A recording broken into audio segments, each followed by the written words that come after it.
All right, well, this is Joe Evangelista answering the midterm questions for diversity in education. So let's just start with number one. Why diversity issues in education are important to the teacher? Well, I think this question can be answered a lot of ways, but I decided that in our class we'll have students from all conceivable backgrounds.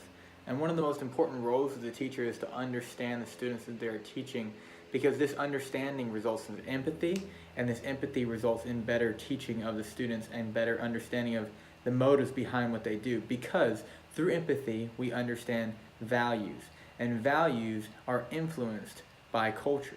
And every single one of our students has their own individual and cultural values.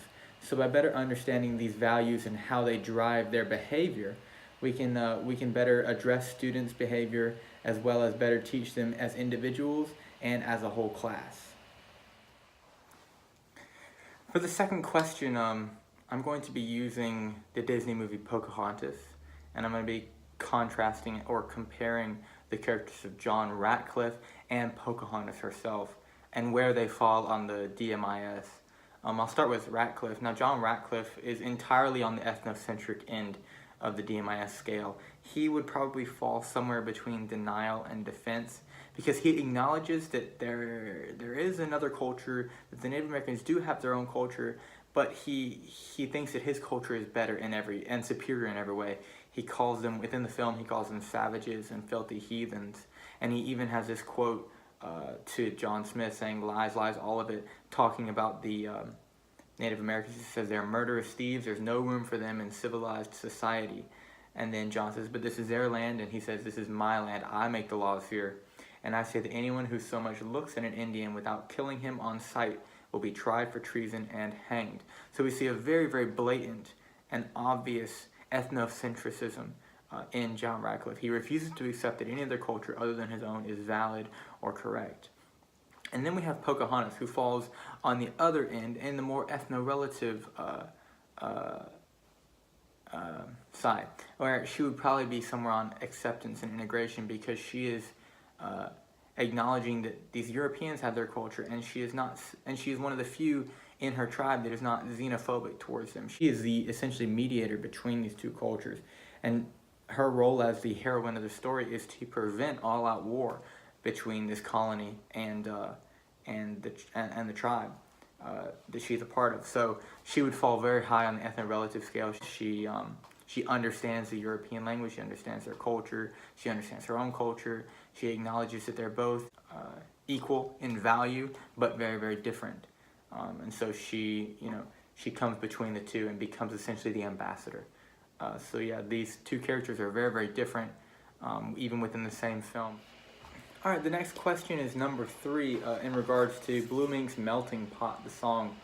And I'm going to be providing two sides of this argument, why this is the ideal world and why this is not the ideal world. I'll begin with why it is the ideal world.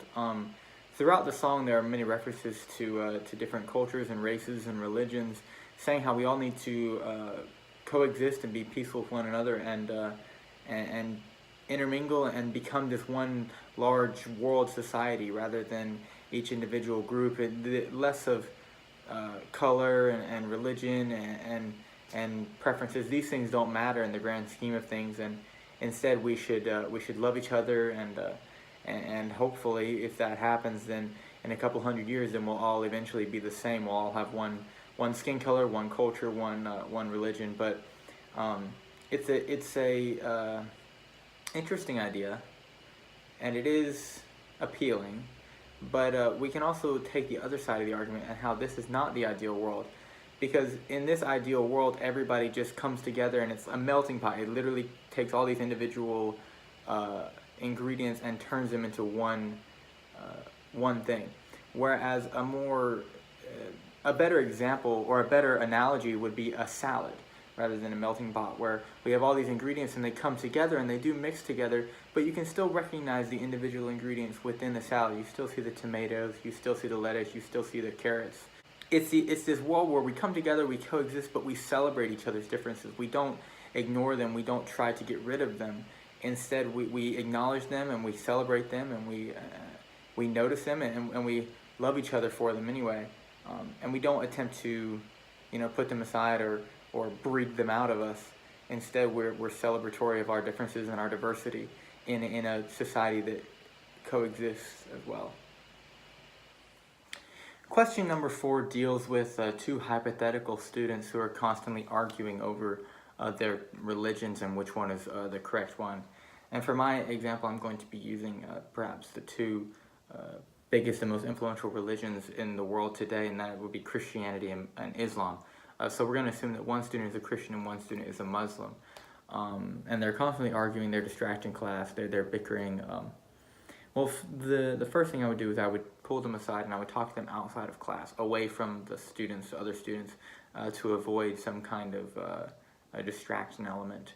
I would tell them that their constant bickering is, one, inappropriate in a classroom setting, but also that it distracts other students. And so I would encourage them to each say their piece in this safe, non-distracting environment where they're each given time to say what they believe, because I think that is important. That different as I said earlier, with the students' cultural backgrounds and understanding how their values drive their behavior and understanding where their values come from, which is their individual cultural identity. These things have are very, very wrapped up in these two religions. And so I give them the opportunities to speak to each other without offering any of my own opinions or objections or support on either one, being as an objective, essentially third-party mediator. Give them the opportunity to speak their piece cordially, and then I would monitor that, of course. And then once they have spoken their piece, once they've done it all, I will establish with them they're probably not going to change each other's minds, and that's okay. That's fine. Each of them has the right to believe what they believe, and that is one of the most basic and fundamental aspects of being an American. And so I would establish that that's what they believe. They can't do anything about it, and that there will be no more discussion about this during class time. If they want to go home and call each other and talk about it, or if they want to talk about it outside of class, outside of school, that is their prerogative. That's their business. But in my class, I would no longer tolerate this verbal arguing between these two students, because they both said their piece and they both now understand that they each have the right to believe what they believe, and that they're probably not going to convince the other one just through this argument. So yeah, that's what I would do. Okay. All right, the final prompt of the midterm is to analyze a presidential campaign in history and identify the cultural framework elements, the PRAISE elements of culture within that, and also establish which two were the most important for that particular campaign. I've chosen President Trump's campaign in 2016 because it's one that I'm very familiar with, it's one that I lived through, it's one that I voted on, and so it's one that would be easy for me to identify these elements. And some of them are universal among all presidential candidates, but some of them I'm going to be talking about specifically for Trump's race. Now, the first element of culture is the political element, or the P in praise. Obviously, running for the office of president is a highly political endeavor.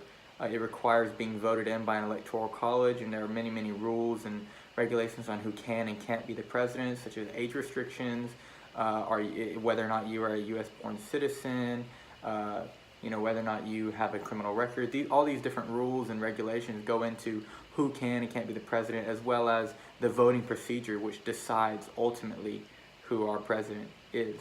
So it's a highly political endeavor, as well as the president is just one branch in our government system, so it is a highly political office. The next is religion, or R in the praise, and Donald Trump is a self-professed Presbyterian Christian. However, according to the Pew Research Center, the lack of religion in the 2016 election was noticed by the public. In fact, 40% of Americans said discussion of religion during that election cycle in 2016 was lacking between both Trump and Hillary. The Pew Research Center also found that 2/3 of Americans say it's very important for a president to have strong religious convictions. So religion may not have played as big of a role in Donald Trump's campaign, but it does play a role in many presidential campaigns throughout history, and Trump is, as I said, a self-professed Presbyterian. The next is aesthetic. Aesthetic is important in any election because, especially in modern elections where we see our candidates up on stage during the debates, during speeches, every candidate will wear American colors, red, blue ties. It's oftentimes an American flag pin.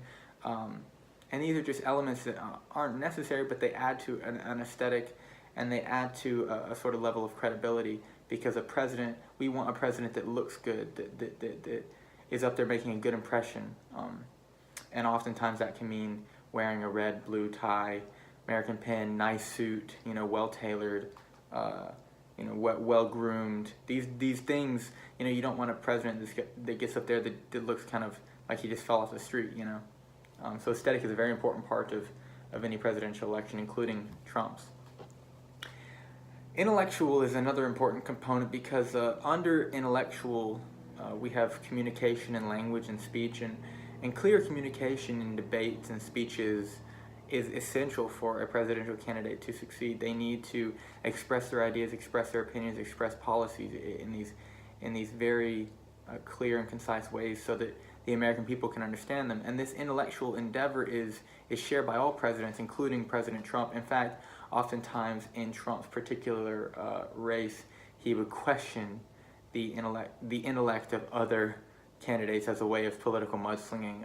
So intellectual components were extremely important in this past election, as well as every election in the past. We want a president that is well-read, well-learned, well-educated, that has been to college. And so these are things that are factored into our voting process and the public consciousness. The next is social. Now, social is a huge aspect of what the president does, because in order to get voters and fundraising and these different political allies, they have to be social. They have to talk to people. They have to go out and kiss babies and shake hands.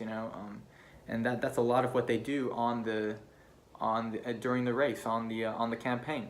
Another example of how social factors influence a presidential election is when they deal with these different hot button social topics, especially in the past election, topics such as homosexuality, race relations, family roles in society. These different things that Trump and Hillary Clinton and every presidential candidate in the past has addressed. And given an opinion on and given a stance on. And these are highly, highly controversial, but also very, very social issues. Also, the presidential candidate and eventually the president has to deal with several different social programs and institutions and give their opinions on them and run them, such as welfare, disability services, prisons. These are all highly, highly social programs that are put in place for our societies. For our society, essentially. And then finally, we have the economic aspect, and this was a huge aspect in this past election because Trump himself is a businessman. He is not a politician. His sort of hard hitter in the last election cycle was the economy. That is where he made his biggest promises. That is where he made his biggest effort in trying to reach voters, and that was things like bringing back industry to the United States, lowering the unemployment, lowering the national debt, improving our economy as a whole. It basically, a lot of his strategies to make America great again was economic, because that's where his specialty lies. And as far as what were the most important two aspects of President Trump's election campaign, I would have to say the economic is probably one of them, as well as political. And the political isn't just President Trump's campaign. All presidential campaigns have a highly, highly, highly political aspect. So I would say that for all of them. But the other most important one under Trump was definitely economic. Because I feel like a large reason why many Americans voted for Donald Trump is because they felt like the economy had been injured by previous administrations. So those are the two most important in Trump's particular campaign, economic and political.